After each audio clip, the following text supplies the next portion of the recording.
Alright, so hey guys, welcome to another Warframe video, and today we're gonna take a quick look at yet another Kuva weapon, and this time around it is going to be the Kuva Karak, or rather, my variant of the Kuva Karak, the Kora Adivim Kuva Karak. Now, as always, since this is a Kuva weapon, the only way to get it is from a lich, so you either have to keep spawning liches until you get one with the Kuva Karak, or you simply buy a lich with the Kuva Karak, and once you vanquish him, you'll be able to pick it up in your foundry. The Kuva Karak is a Mastery Rank 13 primary assault rifle, and it does 23 damage per shot, 9.7 out of which is slash, 7.1 is impact, and 6.2 is puncture.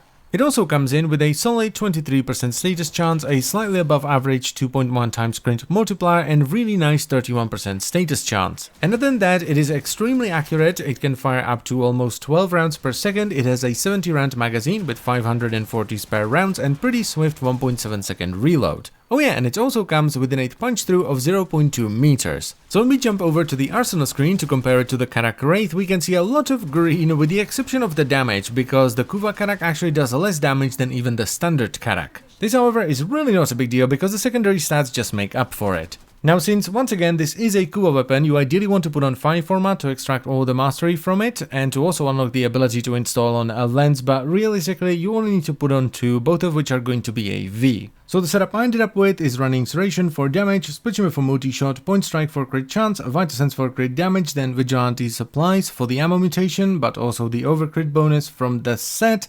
Then, since the crit chance is not quite high enough for my liking, I also went with Argent Scope, which runs it out much better, because without Argent Scope the crit chance is only 57.5%, which is somewhat unreliable, and we top it all off with Thermite Rounds for heat and status, and Malignant Force and High Voltage for corrosive and status. And by the way, I do have extra heat on this from the lich, so I have more heat damage than I otherwise would have. But that's actually a good thing, especially when combined with corrosive, because of the way heat procs work now. And before you ask, yes, I did try Hunter Munitions viral setup, and no, I didn't like it really.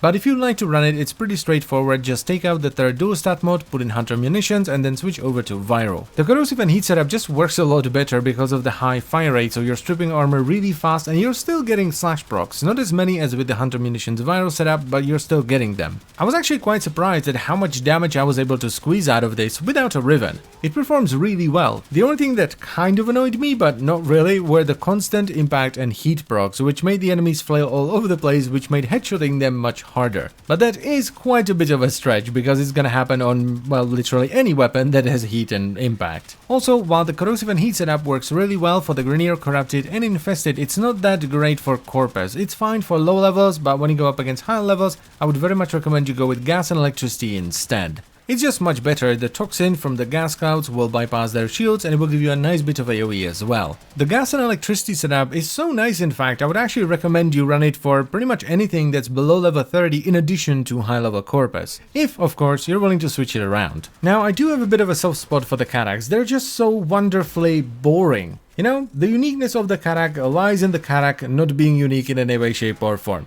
Right? It's just a good old assault rifle. And that's what makes it stand out. It's a straight up assault rifle in a game where we have shotguns that shoot tentacles. And particularly the Kuva version feels really nice to use as well. The fire rate has a nice rhythm to it, it has just the right amount of screen shake, not too much, not too little, it doesn't have crazy recoil, and it sounds really nice too. It's definitely not going to be a meta weapon because, well, it doesn't explode the entire screen with a single shot, but it feels nice and it does more than enough damage to take you through the entire game. So if you're looking for a nice feeling and pretty powerful assault rifle, definitely give the Kuva Karak a shot. Especially if you're a fan of like the Bratton series of guns, okay? But anyway, that's it for the video. I thank you very much for watching. As always guys, I hope you've enjoyed it, and I will see you next time. Bye bye.